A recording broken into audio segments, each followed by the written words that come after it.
Hey Booktumers, it's the Hufflepuff here, and today I'm going to be doing the coffee book tag, which was created by Mr. Bangity Bangs.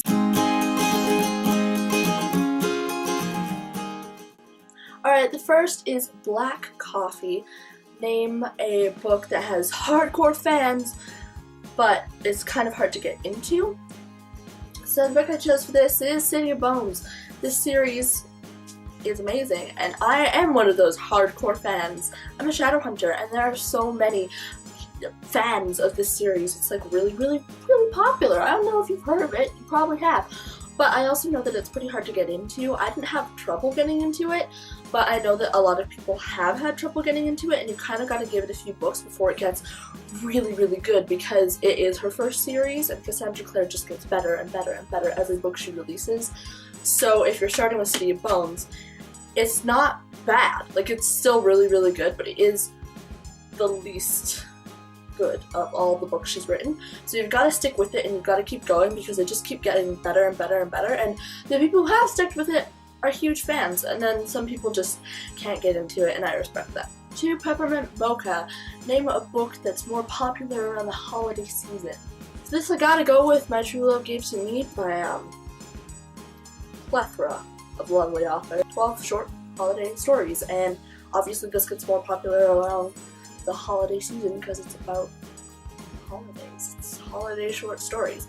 I have not read any of these short stories yet, but last Christmas season when I bought this, and this season I wanted to, but I never got a chance to get to it either season. So hopefully I'll get to it next year, or I'll just do it in January, because like, I can stretch it out. That's winter. It's still holiday enough. Like, if I can stretch out wearing this shirt past Christmas, this is winter. It works. It's fine. We're good. We're good here. We're good. Next question. Hot chocolate. What's your favorite childhood book? And for me, I have 2. I couldn't choose between the 2 of them, but I have the Rainbow Magic series by Daisy Meadows, and each book is about a different fairy, but it has like the same girls that like discover the fairies and have to do all this quest. They're against like Jack Frost, super evil character. I loved these books as a kid. Growing up, I have about 100 of these, and they just keep coming out. This girl doesn't stop writing. Her name is Daisy Meadows. I'm pretty sure that's not her real name, but like, I'm pretty sure it's a pseudonym, but still, she writes about fairies, and her name is Daisy Meadows. Come on now. And I loved all of these books, and I would buy, because they come out 7 at a time. There's like 7 fairies in each like little mini series within the huge series, and this is the first one, the color fairies, the rainbow fairies, which suits the title Rainbow Magic, and the first one is Ruby the Red Fairy, naturally, because, you know, Roy G. Biz. And Ruby! I love these. I love these so much. I would fly through the entire stack of 7 each time they came out in like literally an hour. The other series is the Magic Tree House series. If you didn't read the Magic Tree House series, I mean your childhood, I feel sorry for you. No, but like, these books were really exciting. I had this like treehouse bookshelf, like a little treehouse bookshelf box set thing that all of these, I kept them in, and it was shit, man. I loved it so much.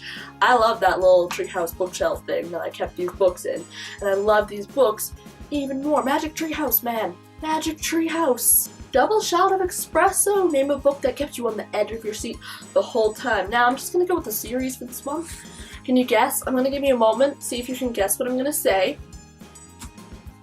Yeah, Winterkill and Dark Thought. Both of these books by Kate Borman. This series, and I'm sure the 3rd book, I don't think it has a title yet. If it does, and I don't know it, I'm a bad fan. I'm just kidding. I'm not a bad fan. You should, yeah, okay. These books, man, I love them so much, and they are so underappreciated, and you guys, all of you need to go out and buy Winterkill and read Winterkill, and then buy Dark Thought and read Dark Thought, and then wait for the 3rd book to come out in anticipation with me. Hopefully I get an arc of that one too, because I don't know if I'll be able to survive until the actual release date without an arc. We'll see what happens. But these books are so thrilling, and like reading them, you're like, what's gonna happen? What's gonna happen? Starbucks. Name a book that you see everywhere. The only book that I'm seeing everywhere right now it's gotta be Binge by Tyler Oakley. All I ever see is this book. All I ever see on Snapchat is all the YouTubers I follow and Tyler Oakley himself being like, hey look, it's this book in every bookstore they ever come across. The YouTubers be going into bookshops and they'd be like, hey look, it's Binge. And then I'm just like, I see it. I know it exists. We all know it exists. And that it's available at bookshops. Don't be shocked every time you walk into a bookshop and it's there. It's a book. It's where it belongs. Hipster Coffee Shop. Give a book by an indie author a shout out. And I've already mentioned the series, but you know, Kate Borman, Dark Thought, Winter Kill. This is the arc of Dark Thought because I already held up the other 2 books. The first one and the second one in hardcover. So I just grabbed the arc of Dark Thought instead. Read them. Kate Borman is an amazing author, and these books are amazing, and not enough people read them. And I am single-handedly building a fandom here. Well, not single-handedly. I have Kate and like her brother who's like really into it and all that stuff, helping me out. But like, oops, I accidentally got decaf. Name a book that you were expecting more from. This one, Miss Mayhem by Rachel Hawkins. Now I love Rachel Hawkins. Don't get me wrong, I love the Hex Hall series, all of the books and the prequel. I loved Rebel Belle so much. It was one of my favorite books that I read last year. But when Miss Mayhem came along, I was so excited for it, and it wasn't everything that I was hoping it would be. It was still really good, and I still really enjoyed it. Like, I'm not saying it wasn't good, and it was still one of the favorite books that I've read this year, because it was really good, but it was just not...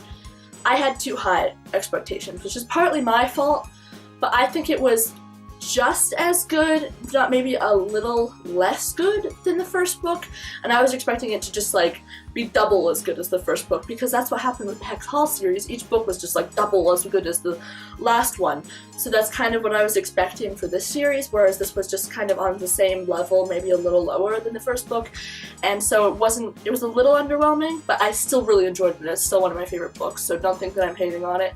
I still loved it, but it was just a little underwhelming for my tastes. And last question 8 is The Perfect Blend, a name of a book that was a bit bitter, a bit sweet, you know, it was just perfect. It was the perfect wrap up, and it was just, everything was great.